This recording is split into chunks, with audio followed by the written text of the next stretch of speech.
Hello and thank you for visiting us at Blue Line Law Firm. We just wanted to answer commonly asked questions about a life estate deed in Florida. A life-enhanced estate deed, more commonly called a ladybird deed, is one of the best-kept secrets for estate planning purposes. The ladybird deed, if executed properly, allows you to avoid probate court, reserve powers to yourself, maintain Medicaid eligibility, and qualify for homestead exemption in some states. You need two main parties, a grantor and a beneficiary. A grantor is the person that transfers the property right into the ladybird deed. The beneficiary is the person listed under the ladybird deed to inherit the property once the grantor, you, have passed away. I will tell you about some features, benefits, and disadvantages of ladybird deeds to give you a better understanding of why and when they should be used. A Florida ladybird deed gives yourself a life estate interest in your property. A life estate is a right to live in the property until your death. When you pass away, the real property passes to your beneficiaries, designated in the ladybird deed, called the remaindermen. The ladybird deed works similarly to a pay-on-death provision on a bank account.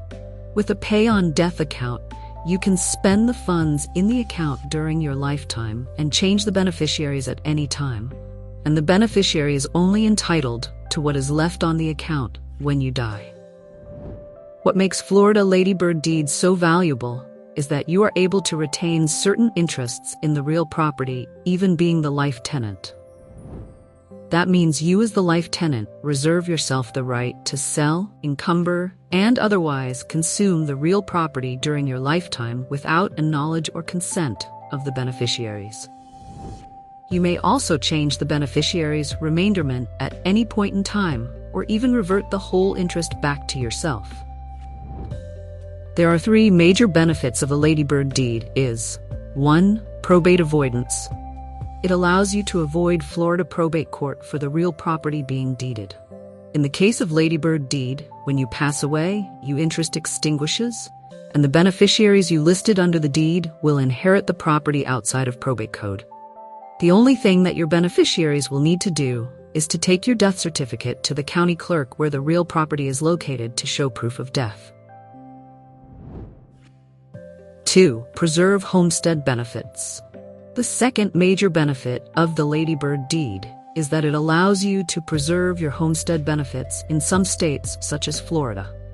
This means that you will not lose your homestead exemption in your real property for tax purposes, and your property taxes will not increase due to the change of ownership in the deed. In addition, you will also be able to maintain your homestead protection against forced sale for your interest in the homestead, meaning that a creditor will not be able to force sale your property. The creditor will only be able to place a lien on your property.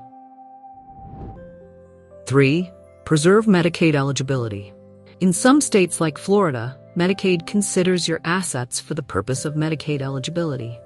However, your homestead is typically not counted as an asset for Medicaid eligibility purpose to a certain extent. If you create a ladybird deed, to the extent it is your homestead, it should not affect your Medicaid eligibility. Disclaimer: this area is important to consult with an estate planning firm that has knowledge of the Medicaid rules. I strongly advise you against doing ladybird deeds on your own.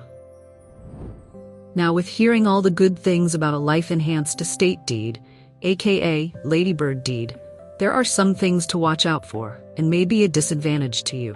One of the disadvantages of a ladybird deed is that in Florida, you may not use the ladybird deed to circumvent the devise rules of the Florida homestead law. The Florida homestead law says that if you are survived by minor children, you may not convey your homestead in a will or a trust to anyone.